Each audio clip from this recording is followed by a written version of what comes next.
Cacareando con Patricia Calderón. Cacareando con Patricia Calderón. Desde Cacareando con Patricia Calderón. El que no cacarea no está en nada. Bueno, hoy tenemos un súper especial, lunes festivo, 5 de la tarde, tomándonos un sabroso, un tinto bien calientico para pasar estos minutos en compañía de un invitado muy especial que tenemos en el día de hoy. Bueno, quiero saludar a Rubén, quien está detrás de cámaras y que más adelante nos va a estar hablando también y nos va a estar comentando algo muy importante para todos los seguidores. Y a Carlos Alberto, que me acompaña en el día de hoy como periodista también. Carlos Alberto, bienvenido a los micrófonos de Cacareando. Buenas tardes, Patricia, ¿cómo estás? A mí me alegra nuevamente estar contigo en el programa y estarte acompañando junto a ese gran invitado que el día de hoy les tenemos. Bueno, y cuéntanos un poquito, Carlos, cómo está Bogotá. Acá estamos con un sol esplendoroso en este momento. ¿Allá cómo está? ¿Frío o está el sol? No, acá estos días han estado haciendo mucho frío. Ha estado un clima un poco lluvioso y pues ese cuerpecito está adaptado para el calor caleño, entonces está dando duro. Ah, bueno. Bueno, ahora sí háblanos de nuestro invitado. Cuéntanos. Bueno, nuestro invitado fue candidato al Senado por el partido político Mira, es el actual director político departamental de este partido, es ingeniero industrial de la Universidad Inca de Colombia, con estudios de especialización en gerencia social, condecorado con la Cruz de Caballero por la Asamblea del Valle del Cauca.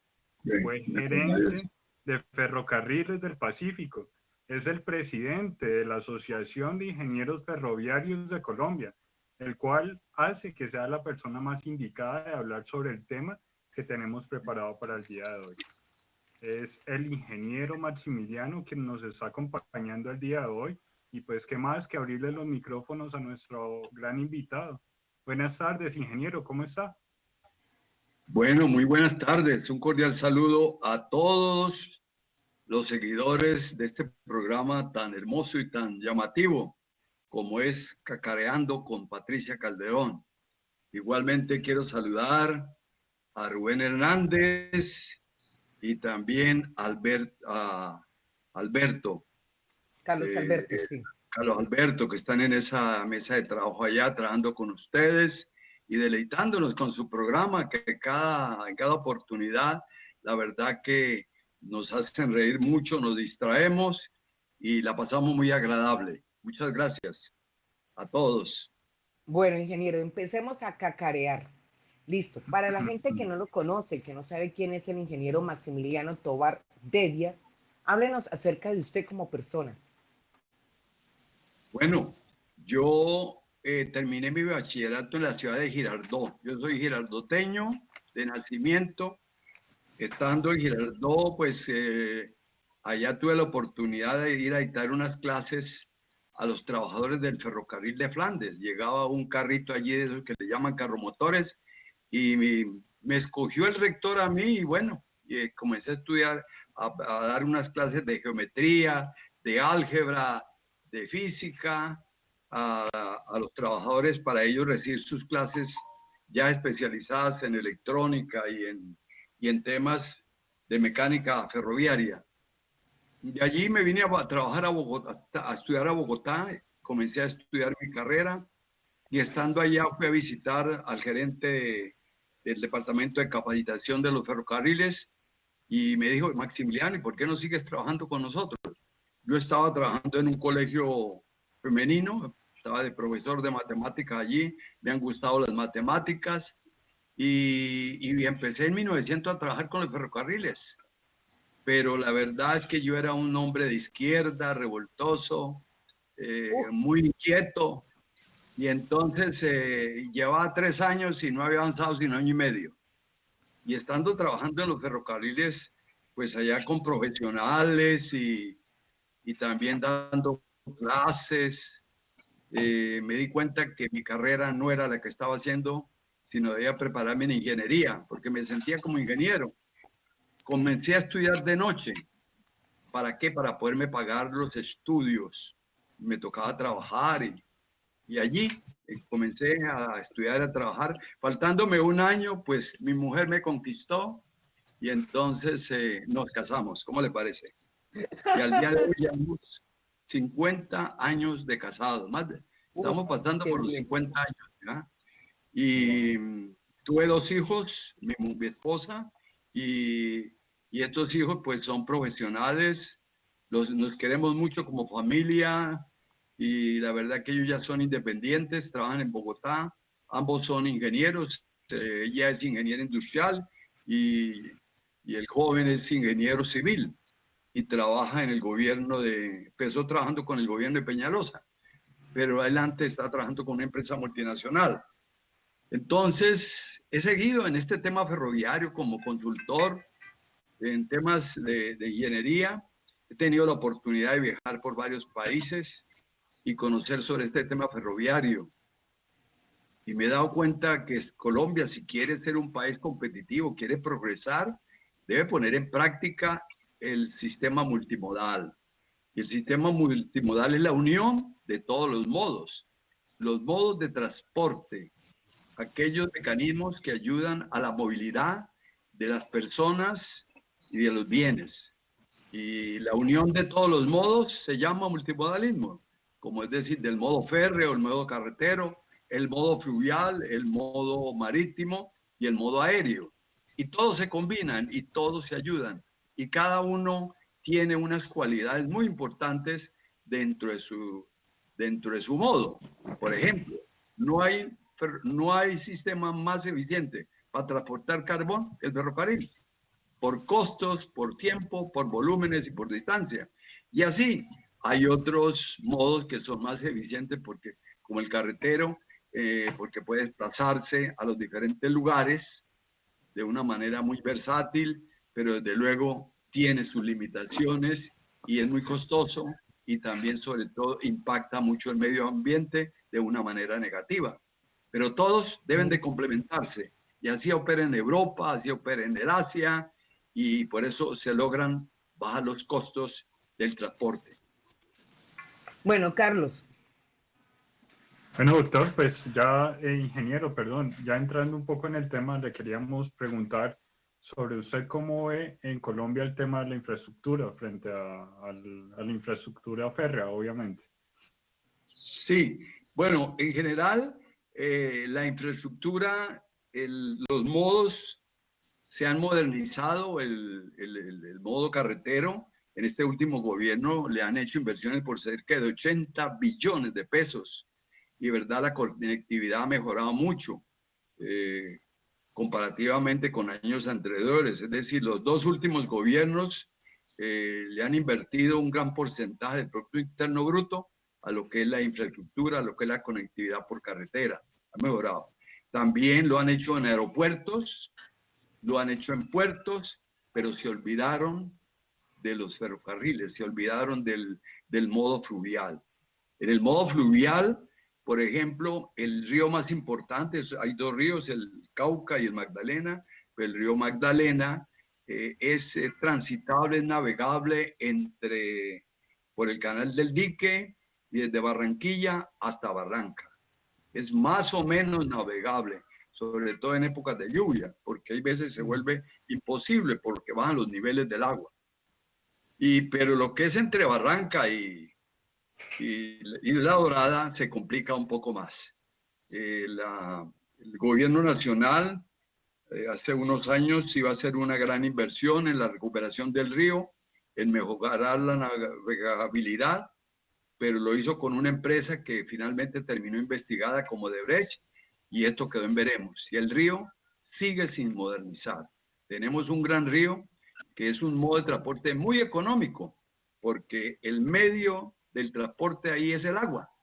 Cuando es bajando, pues la misma agua más los motores de la motonave impulsan al vehículo y no tiene ningún costo, ¿ya? El río está ahí, ¿ya?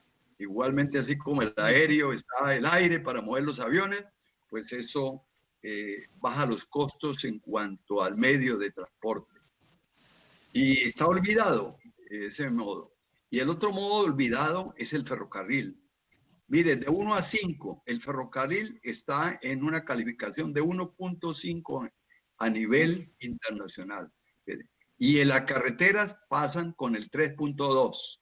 Estos son indicadores que los da las empresas que miden tienen estas medidas sobre cuál es la competitividad de cada uno de los modos. El modo aéreo es el mejor calificado como el modo portuario, sobre todo en los puertos de Cartagena y el puerto de Buenaventura. El puerto más importante del occidente colombiano es el de Buenaventura y donde se mueve casi el 50% de la carga de todo el país, sobre todo la carga de importación. Y el modo ferroviario es el más quedado. El modo ferroviario, pues hasta 1989 existió porque se liquidó la empresa Ferrocarriles Nacionales de Colombia. Y a partir de allí el gobierno ha hecho muchos intentos, pero sin modernizarlo, haciendo algunos arreglos esporádicamente, como quien dice, para mantener el modo porque le queda más duro desaparecerlo, pero el modo ferroviario prácticamente está desaparecido. Funciona en 2 sitios y funciona con empresas privadas internacionales en carga en La Guajira, y también hay un ferrocarril de 150 kilómetros entre el sitio que llama La Mina, donde sacan el carbón para ser exportado, y va hasta el puerto, un puerto especializado que se llama el puerto Simón Bolívar. Este puerto llegan buques post-Panamá muy grandes, de 50, 60 mil toneladas. Los buques más grandes que llegan a Colombia llegan allí para ser cargados. Y en un día, de un día para otro, el ferrocarril les pone las 50 mil toneladas, porque cada tren, esos son trenes modernos, trenes de trocha yárdica, estándar, perdón. La trocha estándar es la que opera en el 80% de los ferrocarriles del mundo y tiene una medida de 1.435. Esos trenes son muy estables y los construyeron empresas, la Exxon, empresas internacionales. Ellos dijeron, pues nos sale más económico construir un ferrocarril que actualizar o construir carreteras.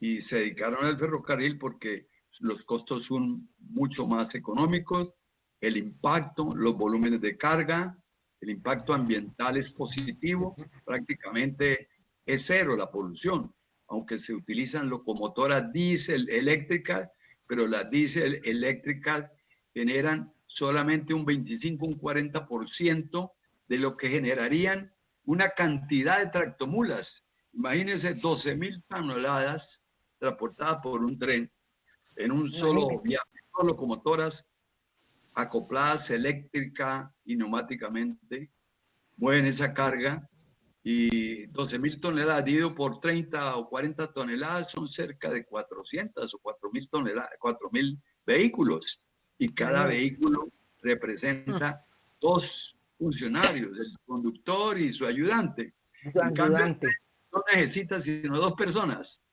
una a un extremo de la locomotora y el otro al otro extremo, 2 para mover todo esto. Todo se controla eléctrica y neumáticamente. La verdad que eso es una maravilla, y de ahí que podamos ser competitivos a pesar de que los precios del carbón han bajado tanto, pero el transporte ferroviario lo mantiene. Es sostenible esa operación. Otro ferrocarril que opera sobre la vía férrea actual vieja es el ferrocarril de Fenoco, que opera entre Chiriguaná o las minas de la Jagua y Ciénaga. Ese es un ferrocarril que como opera en trocha angosta, que es la que tiene Colombia, y no llega a 1 metro, es apenas de 91.4, 91 centímetros con 4 décimas. Ese ferrocarril no es eficiente, pero de todas maneras ese es un ferrocarril que mueve 35, 40 millones de toneladas al año, y el otro mueve otro tanto. Es decir, entre esos 2 ferrocarriles mueven todo el carbón de exportación. Las regalías que recibe Colombia prácticamente viene del sector minero y especialmente del carbón y del petróleo. Eso es lo que recibimos y lo que reciben todos los municipios, sobre todo los municipios donde se explota el carbón y los municipios también, el resto del país. Esos son los ferrocarriles. También existe un ferrocarril de pasajeros, que es el ferrocarril de la Sabana. Ese ferrocarril lo maneja un ingeniero que pertenece a la asociación a la cual yo pertenezco, la Asociación de Ingenieros de Colombia, y él lo ha sostenido. Y es un ferrocarril prácticamente turístico. Mueve los estudiantes de la Universidad de La Sabana, allá de, creo que llama Cajicá, el sitio donde está cerca de la universidad, trae a los estudiantes, los lleva. Imagínese usted, hace de metro allá en Bogotá, porque nos decía el rector de economía de esa universidad que por lo menos dejan de entrar 300, 400 carros a Bogotá, porque son movidos por el tren. Usted se imagina si logramos que Bogotá tenga realmente función el metro, que funcionen los trenes de cercanías. Eso, Bogotá se aliviaría mucho el transporte de carros particulares, porque se masificaría la movilidad. Y eso es lo que se quiere, que la movilidad se masifique. Esperamos que en esta administración de la doctora Claudia López allá en Bogotá, finalmente, ¿me están oyendo? ¿Me están oyendo? Sí, sí, sí. Sí, Bueno, señor, se escucha. Esperamos que en esta administración de la doctora Claudia López se logre poner a andar el famoso tren Regiotrans, que es una idea que viene desde hace muchos años funcionando. Es un tren de cercanía que estaría entre Bogotá y Facatativá. Actualmente el corredor existe, pero en trocha y arco, o sea, la trocha que conecta a La Dorada y que conecta a Santa Marta. Lo importante es que ese tren es un tren moderno porque va a ser eléctrico. Es un tren que va a andar a velocidades promedio de 70 kilómetros por hora, velocidad comercial. Va a ser un recorrido que normalmente los buses se demoran 1 hora y media, 2 horas entre Facatativá y Bogotá. Esto lo va a hacer en 55 minutos, 1 hora máximo. Y tiene paradas aproximadamente, pues bueno, entre las ciudades como que existen entre estas dos ciudades. Y también llegando a esas ciudades cada 500, 600 metros para que la gente se suba, con una capacidad de más de 400 pasajeros por tren, subiendo y bajando. Así que eso reemplazaría muchos buses que dejarían de entrar a Bogotá y también muchos buses que saldrían de Bogotá. Entonces, esto va a ser un alivio muy grande. Y ya se está pensando en otro tren, que sería el tren del norte, que iría entre Bogotá a Zipaquirá o a Cajicá o a Nemocón. Ese tren también entraría y sacaría mucha gente de Bogotá con una frecuencia permanente, constante, como lo hace el metro de Medellín. Porque el metro es un tren, como todos los trenes. Claro. Se llama metro porque opera en la ciudad y une a 10 municipios, Medellín y 9 municipios más. Esto ha sido un alivio muy grande porque gracias al metro, el metro mueve casi 1 millón de pasajeros diarios y ese metro ha logrado que la polución, es un tren eléctrico, ha logrado que la polución prácticamente sea cero, porque Medellín queda en una olla. ¿Qué sería de Medellín si no contara con ese metro? Pero ellos tomaron la decisión y a pesar de que hubo siempre como problema, los transportadores decían que el metro iba a acabar con el transporte de los buses, que iba a quedar mucha gente desempleada, de las busetas, que iba a ser el acabose.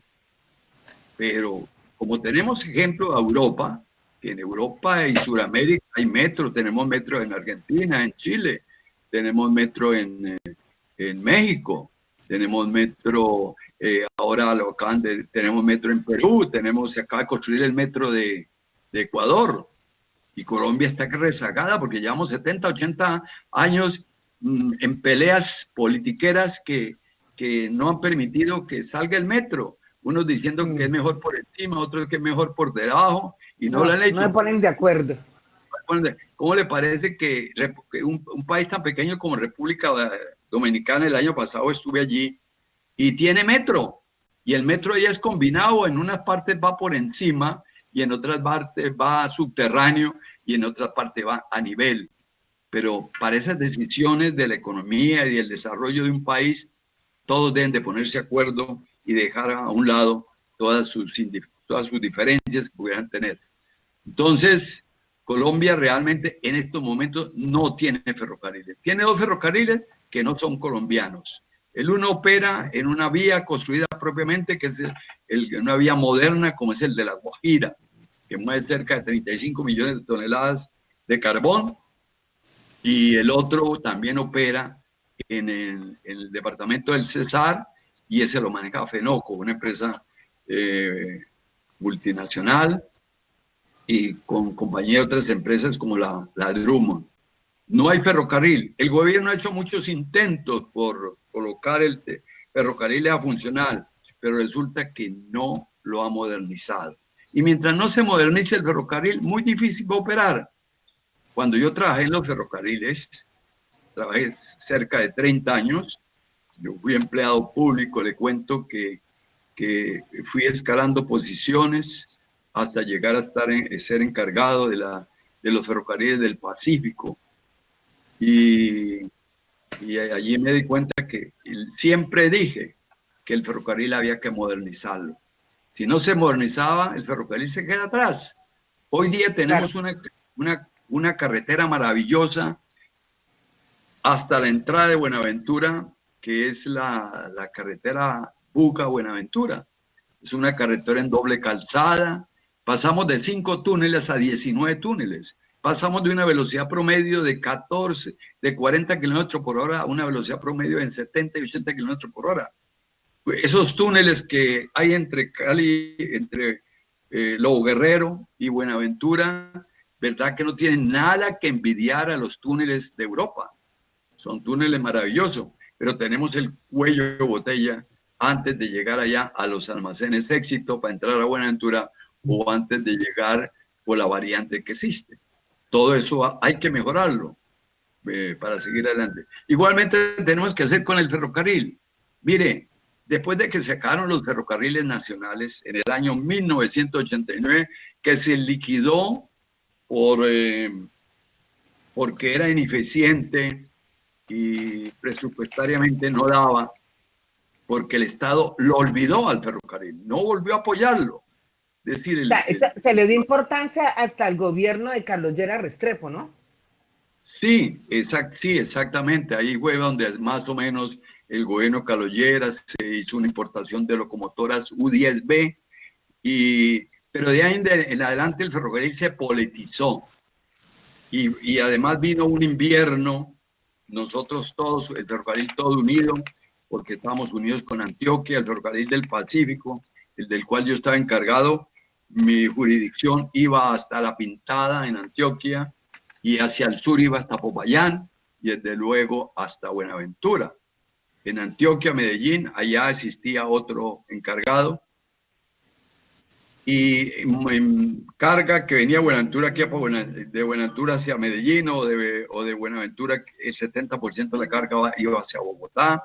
Hacíamos transporte bimodal con carretera, pero infortunadamente vino un invierno y el gobierno se dedicó a construir carreteras, y sobre todo a construir carreteras de una manera paralela a la vía férrea y paralela a los ríos, y todo lo que le quitaba a la falda de la montaña, el material de ese talud, lo echaba al río. El río creció, su lecho creció, y desde luego esos ríos como el Cauca se desbordó, y se interrumpió la línea, la vía entre La Feliza y cerca de La Pintada. Y de ahí no se volvió a conectar, quedó interrumpido, y prácticamente ahí comenzó el acabose de los ferrocarriles, porque los ferrocarriles movía todo, casi el 90% del café de toda la zona cafetera de Antioquia hacia abajo, movía carbón, movía el azúcar, eran los principales productos de exportación. Pero todo lo que era de importación lo traía el ferrocarril, como como alambrón, como materiales, como repuestos, como vehículos, cereales como trigo, cebada. El ferrocarril exportaba en alguna época el algodón. Bueno, toda esa parte se fue acabando. El ferrocarril movía 22 trenes de pasajeros diarios entre Cali y Buenaventura y Cali, Cartago. Yo me acuerdo que hubo una época que movíamos los trenes, el último tren salía, el tren de los estudiantes. Sí. Estudiantes de Cali hacia Tuluá, el último salía a las 10 de la noche. Pero hubo esos celos del transportador y intrigaron y finalmente ese servicio se suspendió. Pero allá vamos ahora a hablar sobre el famoso tren de cercanías que hoy se están haciendo unos estudios. Entonces, le cuento, ingeniero, que cuando yo estaba pequeña, yo me acuerdo que los domingos, el paseo era en tren. Iba uno a Jumbo, iba a Palmira, no me acuerdo si era hasta Buga, algo así. Iba en tren. Y eso era un día de camping, un día para pasear, y eso era algo muy bueno. Y llegaba uno contento y feliz. Llegó el tren, y todo el mundo ay, que el tren, el sonidito del tren. Y aquí pues uno va por la 44 con octava, más o menos por allí, no me acuerdo cuál es la dirección, y está toda esa trocha pues del tren y todo esto está ahí quieto, ¿no? Sí, mire usted que una de las ventajas que tiene el tren, porque es que el tren es un modo de transporte que para su construcción deben construirlo los estados. Eso opera en todo el mundo. ¿Y por qué? Porque el tren es un gran articulador de los modos de transporte. Mire el caso de Medellín. Hoy en día los transportadores de Medellín son felices con el metro. ¿Por qué? Porque el metro les pone en cada estación mucha gente para los taxis, para las busetas, para los buses. Como a su vez los busetas le entregan mucha gente al metro. Entonces es una combinación permanente. Y mire cómo se ha desarrollado ese metro de Medellín, que hoy día tiene el tranvía de Ayacucho, que va hacia la montaña, alimenta al metro. Y todo eso lo sostiene el metro. Hoy día también tenemos los famosos metrocables. Creo que vamos como en el 5.º metrocable, que llega a todos esos sitios populares.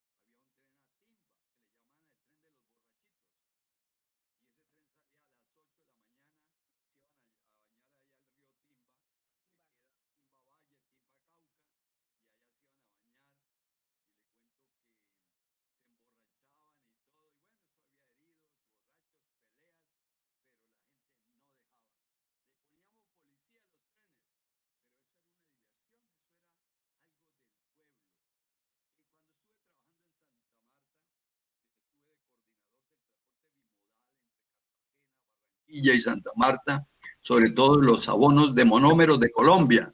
Llegaban a Ciénaga, se montaban en los vagones. ¿Está oyendo? Sí, señor. Sí, señor, sí lo escuchamos. Bueno. Y llegábamos allá y nosotros movíamos ese abono especialmente hacia el centro del país y hacia Medellín, porque el tren llega a Puerto Berrío y de Puerto Berrío hay una línea que va directamente a Medellín. Y había un tren que le llamaban el tren del Palito. Y ese tren del Palito es el tren popular, donde toda la gente, ese tren paraba en muchos sitios recogiendo el chivo, recogiendo las gallinas. Bueno, lo utilizaba mucho la gente. Y la verdad que era muy incluyente. Igualmente sucedía aquí en el Valle, donde todos los sectores, todos los estratos tenían acceso al tren. El tren tiene esa condición, que es muy popular, y que allí todos los estratos, sin miramiento de ninguna clase, pueden utilizar el tren. Además, es más económico. Además, mueve grandes volúmenes en grandes distancias y los costos por pasajero, por tonelada de carga son más bajos. Es competitivo, prácticamente el tren es un regulador de las tarifas. Y no me diga en el caso del impacto. Hoy día uno de los problemas graves que tenemos todos los seres humanos es la contaminación, el efecto invernadero que está sucediendo. Las empresas producen mucho CO2, toneladas en el año, que están acabando con la atmósfera, y los muertos que mueren por problemas de neumonía son muy altos, son inclusive dicen que más altos que los que ha matado el COVID, que lo que pasa es que no lo han contabilizado, pero que son mucho más. Entonces, hay que poner energías renovables, y entre las energías renovables son eso. El año pasado, en el mes de junio, tuve la oportunidad, me invitaron a Suiza, y allá le cuento que es un país tan pequeño, tiene los túneles más largos del mundo. Tiene un túnel que mide 57 kilómetros de largo. Se demoraron 11 años para construirlo. Y es el que atraviesa todos los Alpes. Ya, porque los trenes se trata de que siempre estén en una pendiente muy baja, ¿ya? Para que puedan, que todo con lo que salieron, con eso mismo lleguen. ¿Ya? Porque si hay pendiente o subida, pues eso quiere decir que el tren se limita en poder subir, así como los camiones. Un camión puede con 40 toneladas, pero le pone a veces 35 porque tiene que subir la línea. Entonces las pendientes limitan la capacidad de arrastre de cualquier vehículo.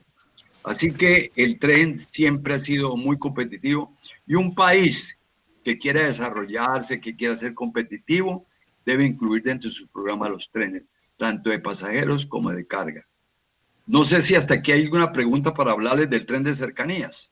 Bueno, vamos ahorita, antes de unos saludos que le envían Linda Castillo, Sol Valencia, Lady Sánchez Bejarano, Wilson Pasichaná, Ramón Elías Abadía, Alexandra Jiménez dice: excelente esa noticia o excelente esa información, ingeniero, y lo felicitan por manejar ese buen tema, o sea, que es tan importante en el día de hoy. También saludos desde Tuluá, Palmira, Candelaria. También siempre el señor Diego Benítez siempre también es un gran seguidor de Cacareando. Valencia Sandoval, como muchos la conocemos como Vicky, es la que está haciendo este reporte.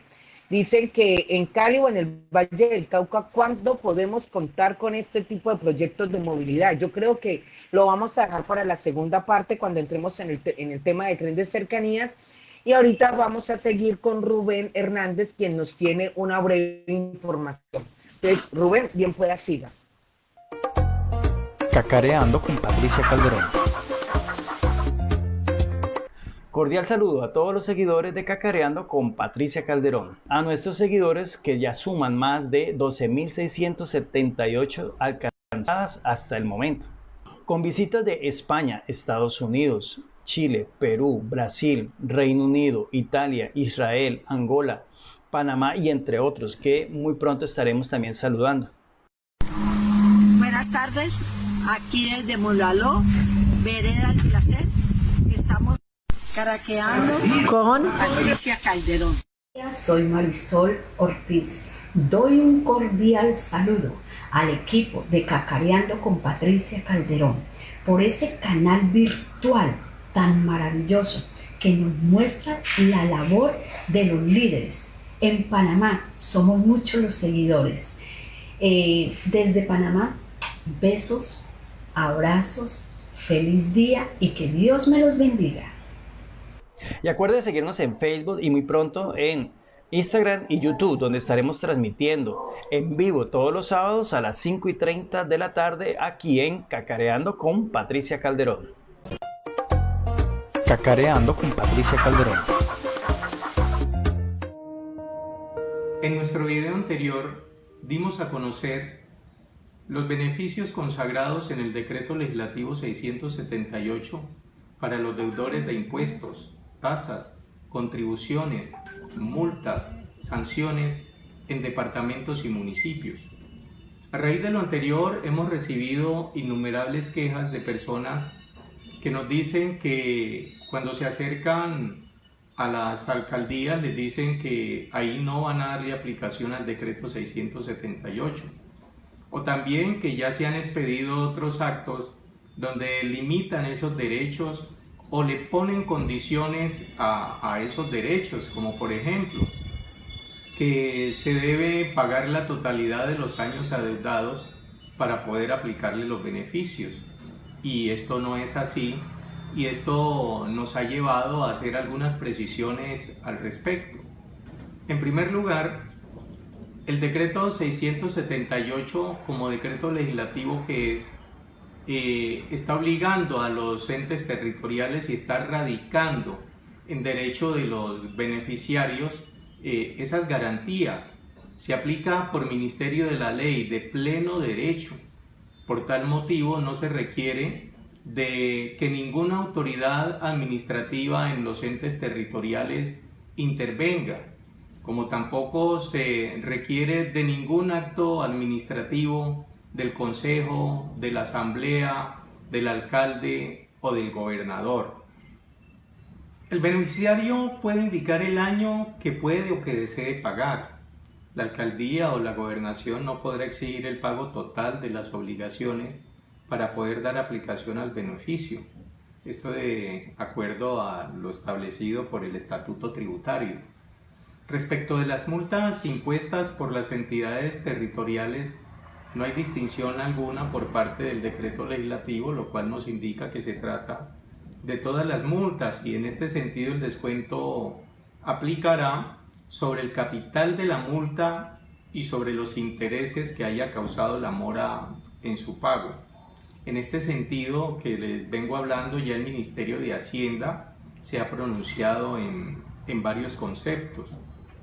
Igualmente, si usted tiene convenios de pago que estén en curso, estos beneficios se pueden aplicar sobre el capital que todavía esté por pagar de esos convenios de pago.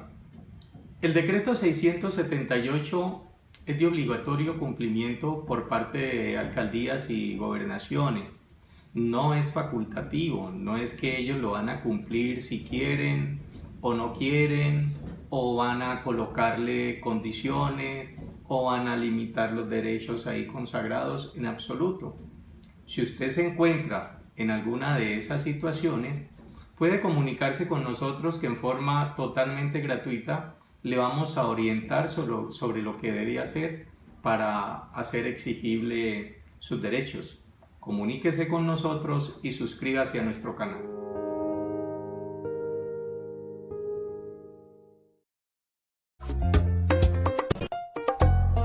Cacareando con Patricia Calderón. ¿Cómo le ha parecido el programa, ingeniero?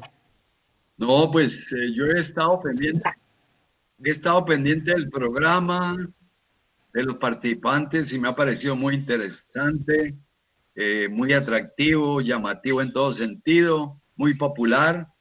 Llega a la gente, conquista a la gente, atrae, eso es lo bonito. Y los felicito, ¿verdad?, por ese labor tan bonita que están haciendo con la comunidad, informándole a la comunidad, pero también divirtiéndola. Bueno, muchas gracias, ingeniero, por sus palabras. Y tenemos una noticia para todos los seguidores de Cacareando.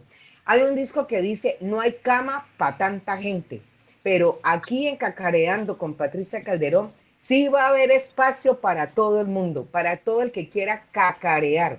Como dice nuestro invitado, nada que jueque, no.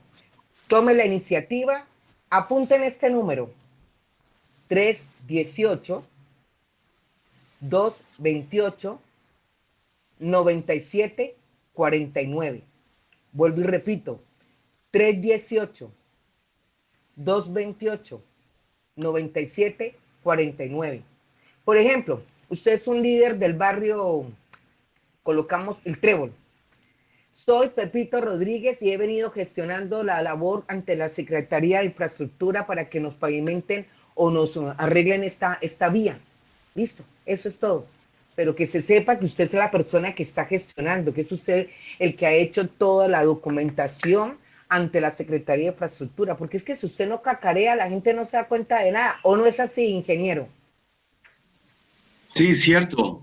Hay que cacarear constantemente para que la gente se dé cuenta de las cosas. Hay que decirlas siempre con respeto, pero qué bueno hablar, qué bueno estar en comunicación y sobre todo en esta época de pandemia.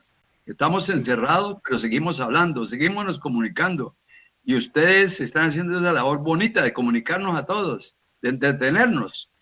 Ah, bueno. Y que todo el mundo que esté trabajando, porque trabajamos desde la casa, entonces que comente, que informe. Para eso son los micrófonos de Cacareando y después les estaremos diciendo cómo lo vamos a hacer. Bueno, vamos con un tema interesante, un tema que está de moda. Todo el mundo habla, pero muchas personas no saben de qué se trata eso.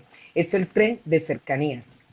Bueno, en el Plan Nacional de Desarrollo Ingeniero 2018-2022 se logró incluir el proyecto de los estudios de factibilidad que comenzará a rodar este tren en el 2025.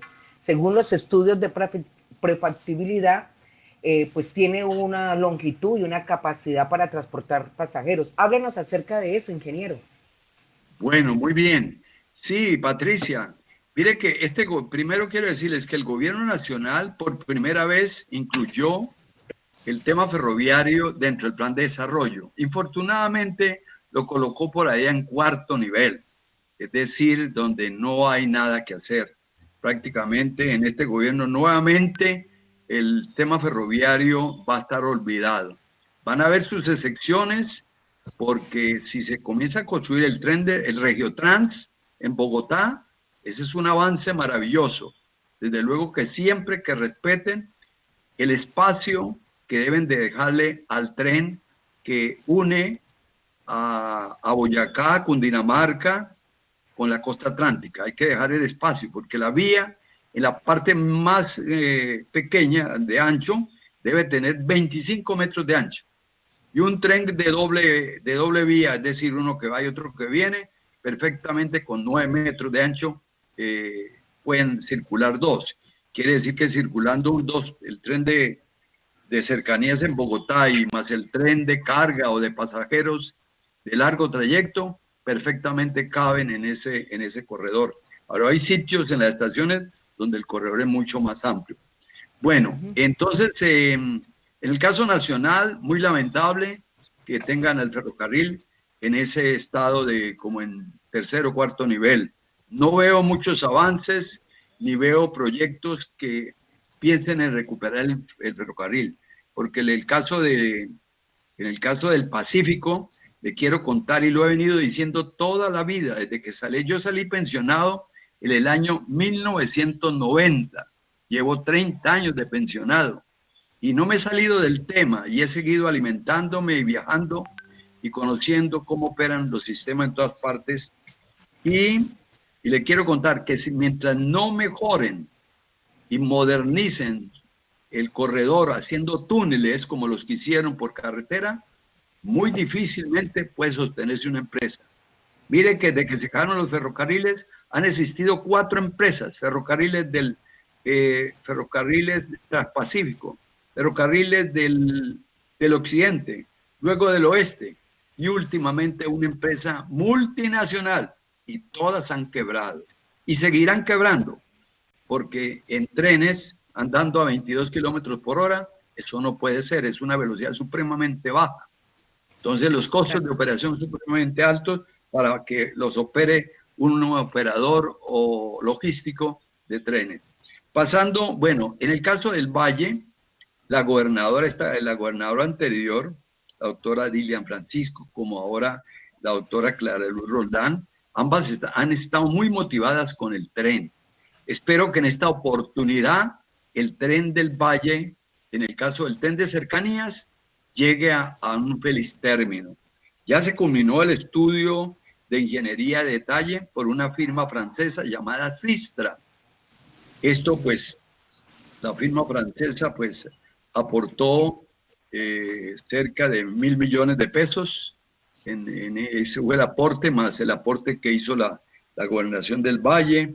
más el aporte que hicieron los 4 municipios de este proyecto de tren de cercanías. ¿Por qué se llama tren de cercanías? Porque es un tren que quiere unir en el menor tiempo posible la mayor cantidad de gente entre las 4 ciudades de un área que, aunque no está definida oficialmente, es un área metropolitana, porque ya hay muchos servicios que son comunes, como el servicio del transporte. Y las 4 ciudades que estarían en el proyecto hasta ahora son Cali, Jamundí, Cali, Cali Jumbo y Cali Palmira. Son 4 tramos. El tramo que en este momento están con mejores condiciones, que prácticamente es para mejorar la plataforma y colocar la vía tacha estándar en muy poco tiempo, es el tramo Cali Jumbo. Es el tramo que está en mejores condiciones. Luego le sigue el tramo a Palmira, porque allí hay un caso muy complicado en el puente sobre el río Bolo, que hay un extremo de ese puente, de la estructura que está cedido, y esto hay que arreglarlo primero. Y en el tercer lugar está el tramo Jamundí-Cali. ¿Y por qué digo en el tercer lugar? Porque así uno lo quiere hacer, pero los hechos lo demuestran. Hay 2 puentes que hay que volver a colocar. El puente de San Judas y el puente que en la carrera octava entre calle 25 y 26. Hace 30 años ese puente lo demolieron. Yo me acuerdo que a ese alcalde se le dijo, ¿por qué no hacemos lo mismo que se hizo en la carrera primera? Aumentemos los gálibos de los puentes, porque esa es una estructura que es hecha, la hicieron nuestros antepasados para toda la vida, hecha con mucha fortaleza, con muchos cimientos. Pero no, Maximiliano, es que vamos a hacer algo maravilloso. Y me mostraron unos planos. Hoy en día no existen ni siquiera los planos. Eso por un lado. Por el otro lado, ese corredor está invadido. Ustedes van por el sector de Santa Elena y está invadido.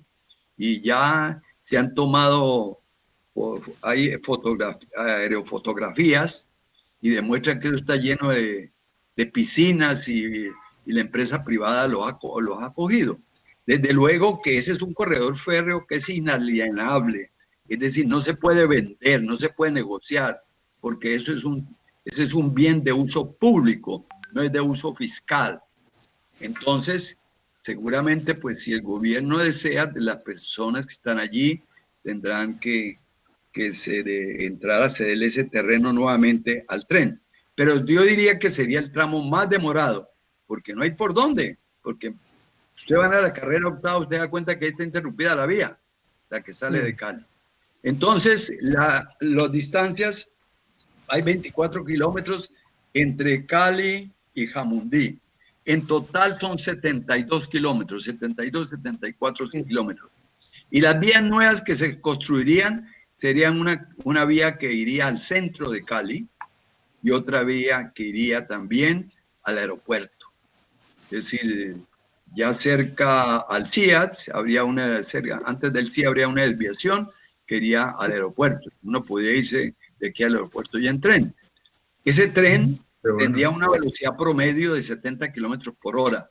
Todavía no se ha definido qué tipo de tren, porque se hizo el estudio de prefactibilidad, pero le quiero contar que ese tema se viene tratando, yo mirando mis papeles y los periódicos viejos donde yo hacía mis declaraciones por prensa, encontré uno donde yo hablaba del tren metropolitano, y ahí lo tengo, y con Eider se lo mostrábamos al secretario de Infraestructura del Valle, que de esa época se viene hablando del tren de cercanías. En otra parte Eider le llaman... es el diputado, ¿no? Eider es el diputado. Eider Gómez, el diputado, sí, hablando con el diputado Eider Gómez. Y este es un tema que la Universidad del Valle ha hecho estudios de prefactibilidad.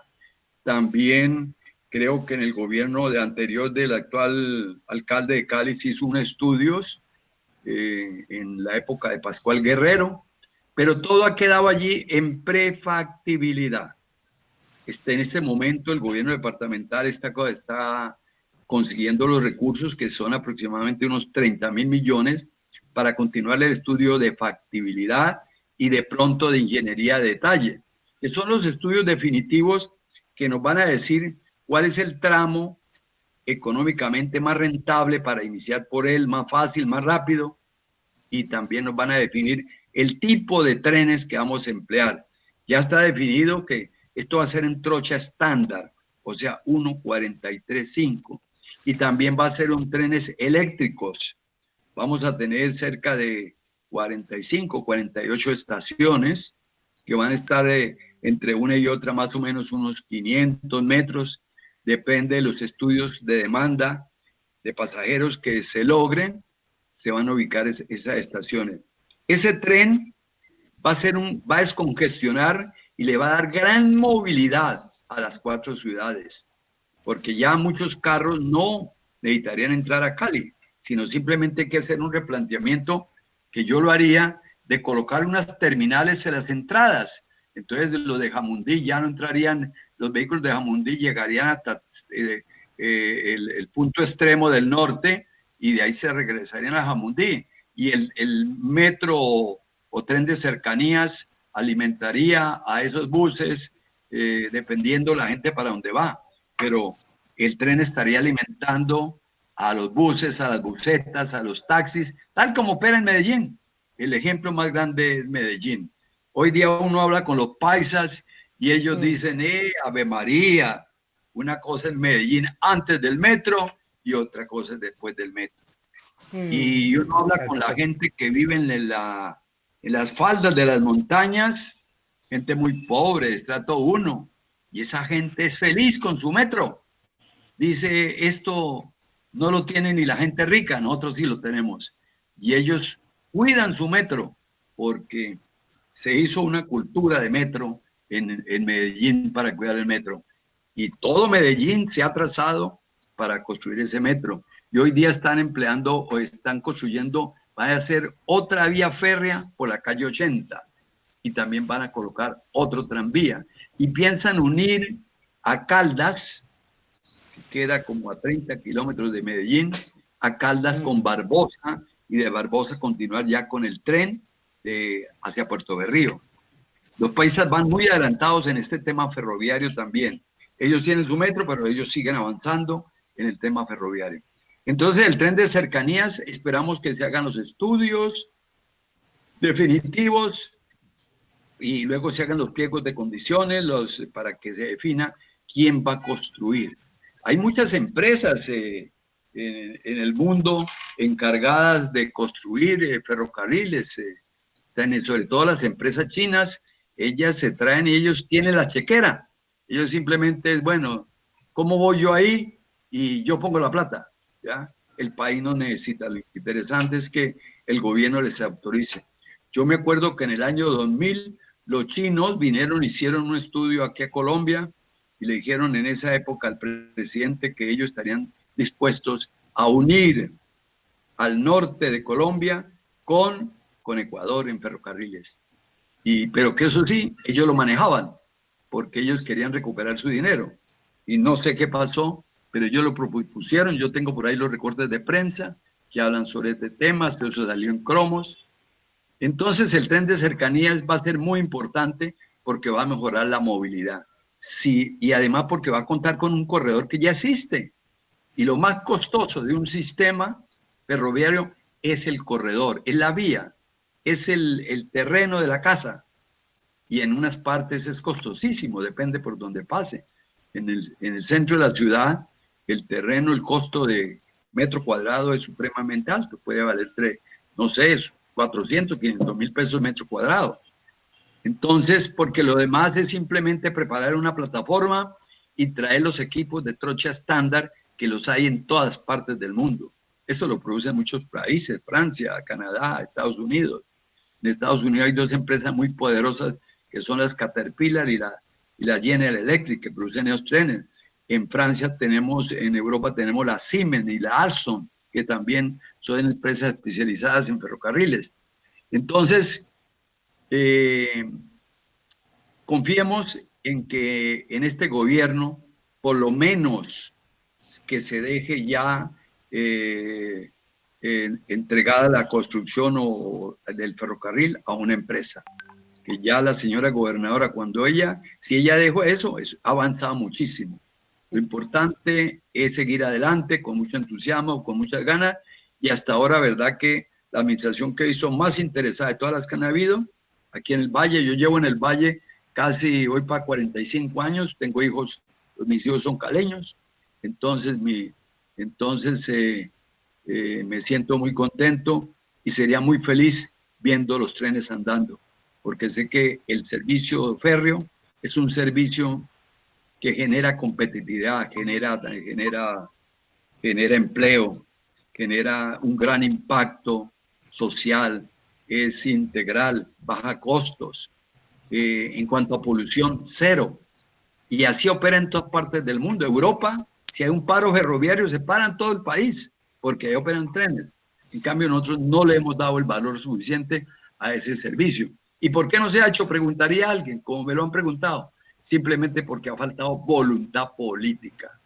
Porque que un gobierno diga, vamos a hacerlo, como dijo el presidente que estaba en esa época, que en Medellín le hicieron ver todo lo negativo y él la tenía muy en claro y él dijo, vamos a hacerlo, y lo hizo, y el tren se paralizó por épocas, el metro, pero lo hizo, y ahora llevamos 10, 12 años hablando de Regiotrans y parece ser que ahora sí, yo por lo menos se firmó el acta de iniciación la semana pasada. Esperemos que ese tren comience a andar y continuemos con el tren de cercanías del norte, que irá hasta Zipaquirá, Cajicá, y todo eso Buenísimo. va a la ciudad. Importantísimo ese tema. ¿Alguna pregunta sobre el tema? Bueno, no, primero quiero dar unas saludes y las preguntas las va a hacer Carlos, las que están en Facebook. Aquí le mandan muchas saludes, la gente está felicitándolo, ingeniero, porque ven esa destreza para manejar ese tema del ferrocarril. Dicen que usted debiera ser la persona encargada de hacer todo lo del tren de cercanías y todo a nivel nacional, que lo dieran de poner como ministro de todo esto, porque es que usted esto lo maneja a la perfección.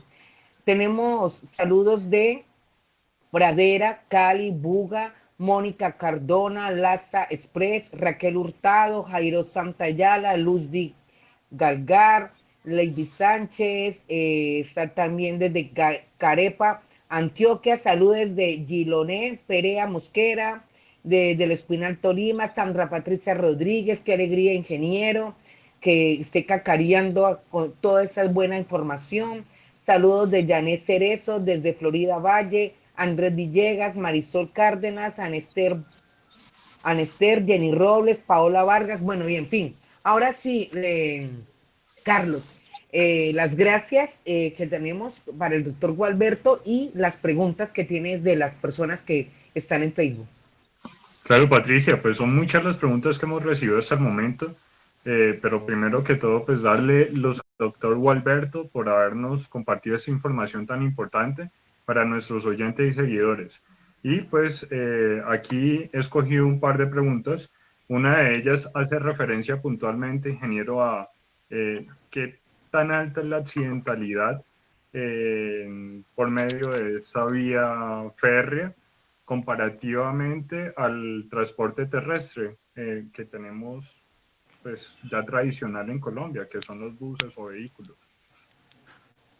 Bueno, les quiero contar que de acuerdo a los indicadores que existen, el modo de transporte que menos se accidenta está el avión. Está el marítimo, luego sigue el avión y luego sigue el ferrocarril. Los que tienen mayor accidentalidad es el transporte automotor, el transporte terrestre, donde hay más accidentes por frecuencia. Pero en Europa se mueven diariamente muchos trenes y esos trenes casi nunca tienen accidentes. Desde luego que los tienen también, pero el índice de accidental son supremamente bajos comparativamente con otros modos, sobre todo con el modo terrestre. Es lo más seguro que hay. Además, porque las personas que van allí van en una superestructura que es de hierro, es de acero. Usted no la ve, pero esa es, digamos, la parte de la superestructura. Lo demás es lujo, lo que usted ve en sus ojos, pero es una fortaleza. Y y trenes que andan a muchas velocidades allá en Europa, a más de 100 kilómetros por hora. En el caso del AVE, les quiero contar que yo tuve esta experiencia. Hace unos 5 años estuve en Europa. Las personas que me invitaron, fui en 2 horas y media, aproximadamente, de más de 600 kilómetros, entre Atocha, que es la estación del ferrocarril allá de Madrid, y Málaga, sobre el Mediterráneo. Y salí del centro de Medellín, en la Atocha, y en 2 horas y media estuve en Málaga, y me dejó en el centro. Luego dije, quiero viajar en avión, y resulta que en avión, me demoré desde que salí de mi casa 3 horas y media aproximadamente, y cuando el regreso en avión son 5 horas y media. No por el tiempo de demora del avión, porque el avión se demora menos de una hora, una hora. Sino que usted tiene que irse al aeropuerto de la ciudad, al aeropuerto. Tiene que irse con 2, 3 horas de anticipación, esperar que el vuelo salga. Luego de ahí usted llega al aeropuerto de Madrid, el aeropuerto aéreo, y del aeropuerto de Madrid, que queda lejos, lo lleva a su casa un carro. Usted suma todos esos costos y tiempos y le da mucho más costoso el viaje y por lo tanto también mucho mayor tiempo. Usted en un tren se monta, él arranca preciso, el AVE, faltando 1 minuto, él se monta usted monta con las maletas que usted quiera, usted lleva su computador, se sienta, si usted quiere oír música, oye música, si usted quiere ver televisión, ve televisión, y son trenes que andan a 300 kilómetros por hora aproximadamente. Y en Europa, en el Japón, hay trenes que andan a más de 500 kilómetros por hora. Ya son trenes de alta velocidad. Es muy hermoso. Por ejemplo, me quedé en un hotel el año pasado, cerca de la estación del ferrocarril, ahí en Berna, Suiza, y ver cómo llegan y salen trenes de 2 pisos, de todos los lujos. Y la gente es tan educada que respeta, porque la parte más económica es supremamente bonita y moderna.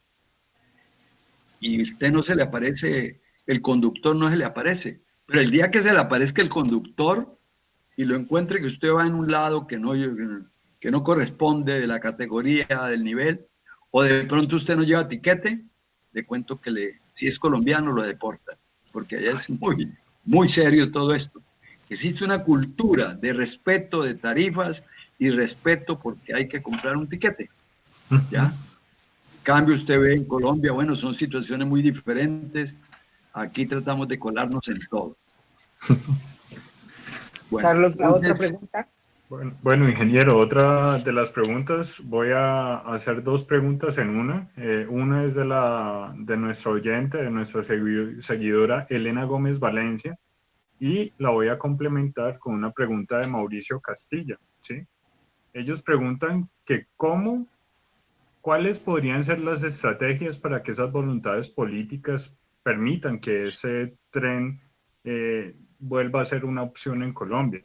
Y dadas las condiciones ya de avance en el proyecto del tren de cercanías en el Valle del Cauca, ¿usted cuánto piensa que se podría retrasar ese proyecto por la actual situación, la actual pandemia? Bueno, primero que todo quiero contarle que yo he aprendido en lo poco de política que he leído y conozco, que los gobiernos pues hacen sus programas de gobierno, sus planes de desarrollo, y lo que no incluye los planes de desarrollo queda por fuera. ¿Ya? Es muy difícil que se cumpla y sobre todo macroproyectos de gran impacto pues quedan por fuera. Entonces hay que meterlos allí. Entonces, ¿qué sucede? Que se necesita una gran voluntad de un gobierno, que un gobierno desee hacer el ferrocarril y así tenga todas las, porque tenemos muchos referentes, no solamente aquí en Colombia ya, sino referentes en Sudamérica, referentes en otros continentes, entonces sabemos que el ferrocarril hay que modernizarlo para que sea atractivo para los operadores logísticos. Si el ferrocarril no es atractivo, pues pues nadie se le va a medir, porque nadie quiere ir a pérdidas en la operación y rentabilidad del sistema. De ahí que se necesita que haya mucha voluntad política. Pero también se necesita que los usuarios del ferrocarril, en este caso la gente, el pueblo, las universidades, la gente cívica, todos los entes colegiados que representan a la comunidad se manifiesten y le digan al gobierno: queremos un ferrocarril. Necesitamos que en el Congreso haya personas que le exijan al gobierno: queremos que se estudie el ferrocarril, queremos que se haga el ferrocarril. Empecemos, es que hay que empezar. Sabemos que esto no es fácil, porque el ferrocarril está demostrado que es un modo de transporte supremamente viable, sostenible con el tiempo, si lo sabemos hacer, si hacemos un gran proyecto. Además que no es un proyecto a 20 años, el ferrocarril dura 100 años, es decir, es muy sostenible porque es hecho sobre acero y es hecho para siempre. Entonces se necesita voluntad, y por una parte que las universidades, todos ustedes y yo, creemos conciencia de la importancia, del valor de este tema y estemos hablando. Yo pienso que el miraísmo es un movimiento que ha estado cacareando sobre este tema del ferrocarril, y algún gobierno tendrá que ponerle el cuidado que debe hacer. Ahora, desde luego que con este problema de la pandemia que afecta a todas las economías, no solamente la colombiana, sino toda la economía del mundo, seguramente van a haber replanteamientos sobre inversiones a realizar en todos los países, porque se sabe que todos los países quedaron mal. Entonces vamos a ver entre esos nuevos replanteamientos y sobre esa nueva innovación que se va a dar sobre la reactivación económica en los sectores de la economía, en dónde vamos a quedar. Pero como le digo, todo depende del ánimo, de la voluntad, porque el dinero lo ponen los demás, pero desde luego hay que pagarlo, y hay que mirar de que no vamos a quedar dependientes de un país o de una compañía. Pero si yo quiero, lo consigo. La prueba es que si ustedes ven 25 años atrás lo que pasó con el metro de Medellín, se creía un imposible, y el presidente, se me olvida en este momento el nombre, ese presidente dice: no, vamos a hacerlo, el presidente Paisa, y lo vamos a hacer, y lo hizo, y así ha sucedido en muchas partes. Vamos a hacerlo. Mire que el metro de Santiago de Chile lo hicieron cuando Santiago de Chile tenía menos de 2 millones de habitantes. Comenzaron a hacerlo. Y nosotros tenemos a Bogotá, que hoy día tiene 8 o 9 millones de Bogotá, y no hemos comenzado. Todavía, a pesar de que ya están adjudicados, seguimos discutiendo si es elevado, y se da un manejo político en todas estas cosas. Pero lo importante es que se tome la iniciativa y que arranquemos. Lo importante es arrancar, y eso debe continuar. Bueno, creo que... sí, ha quedado muy claro. Han quedado muy claro, ingeniero. El tiempo vuela y ya que nos queda por ahí unos 2 minutos, ingeniero, pero le mandan muchas saludes del norte del valle, le mandan saludes de la vereda Chontaduro, que queda en Jamundí, de Jamundí, y bueno, y de otros municipios y de otras partes del país también. Dos preguntitas. Muchas gracias a todos. Bueno, 2 preguntas corticas, ingeniero. La primera, dicen que usted ha sido invitado a alguna parte por su conocimiento en todo lo que tenga que ver con este tema ferroviario. Nos hable un poquito acerca de eso. Lo han invitado a algunos foros. Sí, verdaderamente yo he estado en muchos foros y he participado. Por ejemplo, yo hago parte de la Sociedad Colombiana de Ingenieros y estoy en el comité del comité de vías, y allí yo he hecho exposiciones en donde van muchos ingenieros, y cuando estuve en el tema ferroviario también he participado en estudios de ingeniería. Por ejemplo, la Universidad del Cauca hizo un estudio de demanda de pasajeros, y yo fui allí el interventor de ese estudio, ¿ya? Y en estos momentos estoy colaborando con los estudios que están apoyando la Gobernación del Valle. y he estado también bueno. en el comité intergremial en la época del director de la Cámara de Comercio, Fabio Rodríguez. Le cuento que estuve allí y en esa época yo fui invitado a Cuba y estuve allá y conocí a Fidel Castro. Bueno, Estuve andando en el carro motor de Fidel Castro, ¿ya? Porque ellos estaban interesados en vender traviesas de concreto postensado a Colombia. Y en esa, bueno, hubo una experiencia muy bonita porque éramos tres empresarios, dos empresarios y mi persona, yo en la parte técnica y ellos los dueños del dinero representando a Cali. Y mire que a la hora de la verdad se presentaron inconvenientes y esa reunión se aplazó y yo ya estaba en Cuba. Entonces finalmente yo fui el que terminé allá hablando de todo solo y representando a Colombia.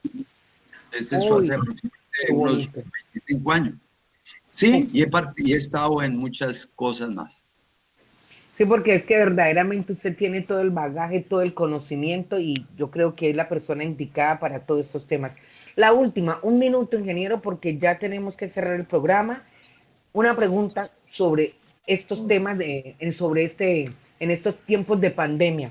Preguntan, la red aérea, por lo del COVID, ¿cómo ve usted ese panorama? Pues que dicen que muchas empresas o muchas aerolíneas pues están en la quiebra. ¿Cómo será su perspectiva pues para manejar este tema? No, pues verdaderamente la situación económica para todos es muy grave, ¿no?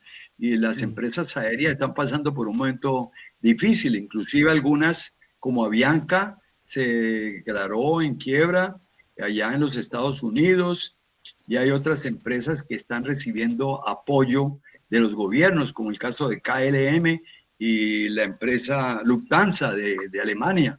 Ellos reciben apoyo porque la verdad es que si no hay transporte aéreo, pues la economía se cae porque necesitamos hacer inversiones, necesitamos mantenernos conectados y el transporte aéreo es supremamente importante, sobre todo en estos países que estamos en la época de globalización, ¿ya?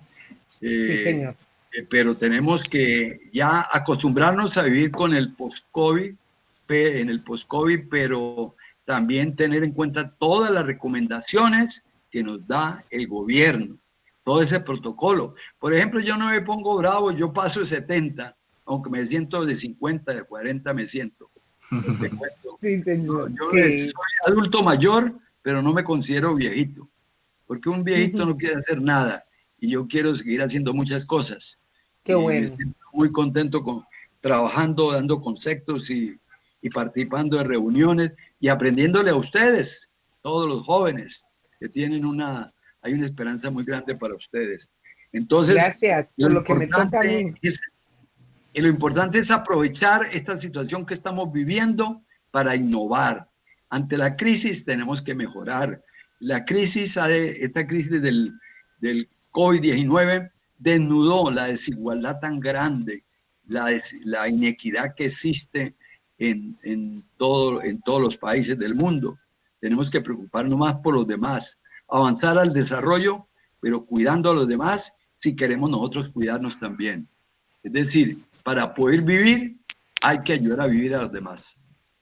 Muy bueno, muy bien por esa reflexión, ingeniero. Muchísimas gracias por estar aquí en el programa Cacareando y gracias por estar aquí, ingeniero.